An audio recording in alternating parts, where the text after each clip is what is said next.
Hello everyone on YouTube, thanks for watching and thanks for following my blog.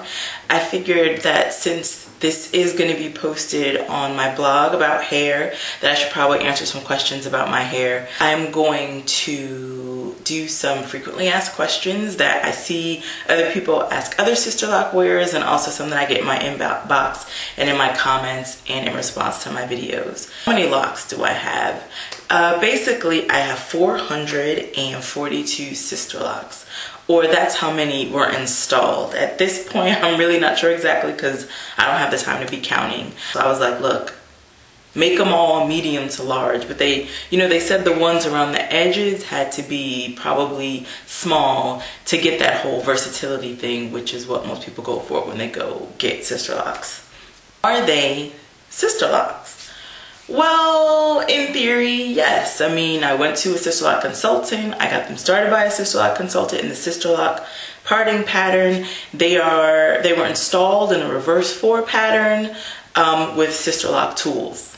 What do I do now? I do a 4-point pattern with a nappy lock tool, which recently fell down the drain. I'm waiting on getting a new one, or my crochet hook, which does a really good job, but I prefer the nappy lock tool, to be quite honest at this point.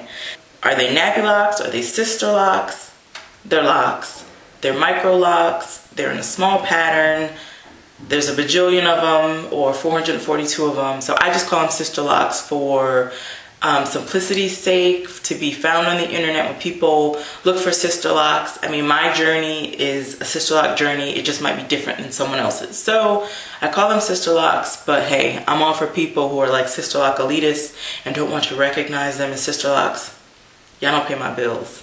It's not that serious to me. Oh, how much did I pay to get them installed?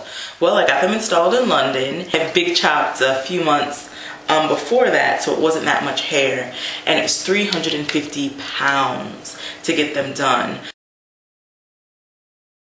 It took them 8 hours to get it done, which was great. I had traditional locks for like 5 years. They were quite long. Traditional lock size, not extra thick, not extra small, but I wanted more versatility. As they started to get longer and started to get a little bit more weight to them, my styling options were reduced, and the curls won't last as long because of the weight of them, and I just wanted more. I saw pictures of sister locks and I was like, I want them. I didn't care about the price. I mean, not to say, oh, money is no object, but it wasn't the first consideration. It was like, this is what I want for my hair, and I'm gonna get them. Why didn't I just undo my locks? It's not that serious to me. Like, hair length is not that serious for me. Like, I could be bald, I could have hair down to my butt, I'm still be cute. Agree or disagree? I think I tried to take out one. Actually, I did. I soaked it in conditioner, had my rat tail comb, I had my whole setup, and I just started to pick and pick and pick and pick, and I was like, this is crazy. It's gonna take me 12 hours to undo one. I just cut it off. How long have I had them? My sister locks were installed May 30th, and this is the middle of November. So, like 5 months? It'll be 5 months at the end of November. Do I do makeup tutorials? Not really. Basically, everything that you see on my face, first of all, I don't even wear makeup every day. I wear makeup on average maybe twice a week. I have a lot of colors, a lot of brushes, and all sorts, but I really am a weekend warrior when it comes to makeup, or if I have like a special presentation or something like that at work, but it's not that serious. The looks that I wear are usually inspired by things that I've seen in a magazine or seen on YouTube. And if it's something directly taken from YouTube, I will big up. I mean, do people still say that? Shout out, whatever. The person. If you search for neutral cut crease, you'll find this look. Did you take the retightening class? No, I did not. Basically, for the retightening class, it has to be given by a consultant. Your locks have to be mature, and it costs in upwards of $200, $300, maybe more so dollars. And for me, that's just another way for somebody to stick their hand in your pocket and get your money. Now, I'm not down on anybody that's done it, because, you know, some people really need to know how to do things efficiently and will only feel right. And this is the way that my sister locks will only remain sister locks, and I don't want to mess it up.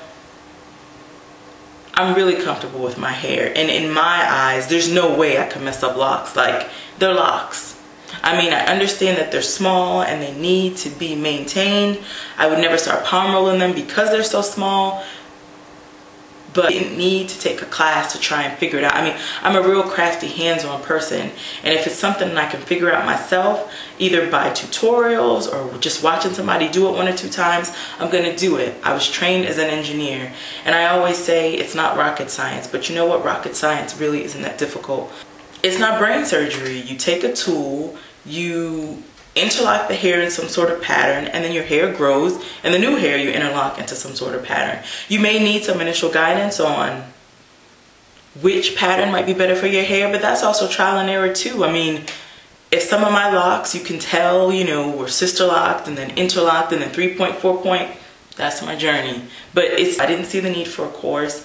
I didn't see the need in paying additional money to do so. So I don't really stay that true to a pattern. If I feel a gap or something, I'll just close it up and not really caring about, okay, is it 1, is it 2, is it 3, is it 4? Like, what rotation am I on? I just mostly feel my hair. I don't really sit down and do my hair in one big old swoop. I kind of feel around and I'm like, oh yeah, this part of my hair needs attention.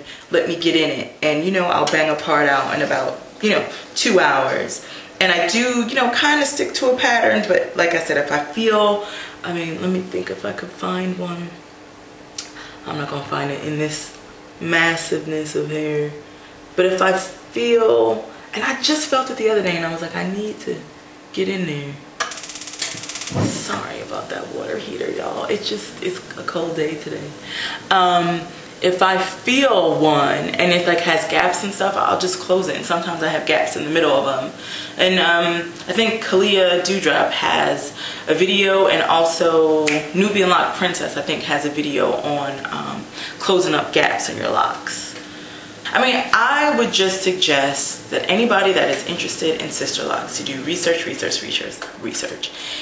And don't look at pictures and try to say, because I think one of the benefits that I do have of going through a locking process before that, I'm familiar with the stages. I know every day I'm not going to wake up with my hair looking exactly the way that I want it to look. I'm going to be like, ooh, maybe I should put on a headscarf. Ooh, maybe I should put on a bandana. It's really, you really have to be prepared to have bad days with your hair, because it is a process. It is a slow process. You're not going to wake up and your hair's going to look like locks. And just because your locks look like this on Monday, 2 Mondays from now, it could possibly look completely different. So give your hair a little bit of time, give it some room, give it some space, let it do what it do. Just suggest, you know, even though a lot of us try to do our best in like documenting the process, a lot of us take pictures on really good days. I mean, ooh, our hair is cute, I just got it done, or ooh, it's just got retightened, or ooh, it's in need of a retightening. You don't take it sometimes on the everyday feeling some sort of kind of way about your hair days. So keep that in mind. I wouldn't go as far as to say sister locks aren't for everyone. I mean, duh, it's a fact of life. Everything is not the same solution for everyone. But I don't like when people are like, oh, you know, sister locks ain't for everybody. What does that mean? I mean, why is it for you and not for me? Are you smarter than me? Are you cooler than me? What? Check out all my other videos on YouTube where I'm just talking crap and being silly. All right, thanks a lot, guys. Bye.